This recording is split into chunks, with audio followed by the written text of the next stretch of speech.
Ivitoerana iray mitaiza sy manabe ireo zatovavy 12 hatramin'ny 17 taona ny akany Promofem any FJKM Anosy-Patrana.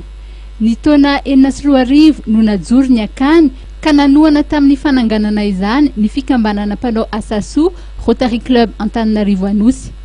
17 taona aty aoriana tsy nanadino ity toeram-pitaizana ity ny fikambanana ka nitondra fanampiana ho fampiroboroboana ny fahaiza-manaon'ireo ankizibeazina ao amin'ny akany mandritry ny 2 taona.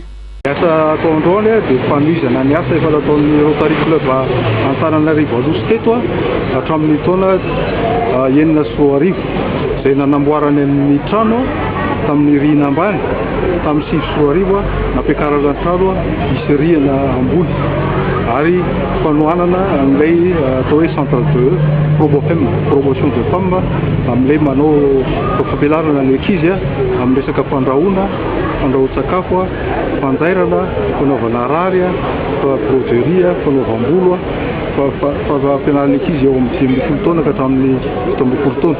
Fanohizana ny asa efa fanaon'ny Rotary Antananarivo Anosy teto zany hatramin'izay nataonay androany alohan'ny nanaovana ny fanolorana ireo fitaovana dia efa nanao ny fanatsarana ny trano.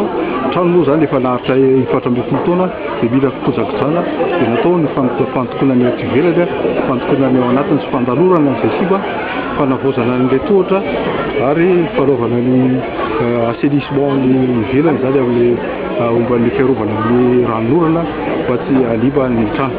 Ny fanindran-dalana amin'ny fampiofanana omena ireo mpianatra ny fanomezana satria manampy azy ireo hiatrika no avy ny manontolo ny fifehezana sehatra maro samihafa.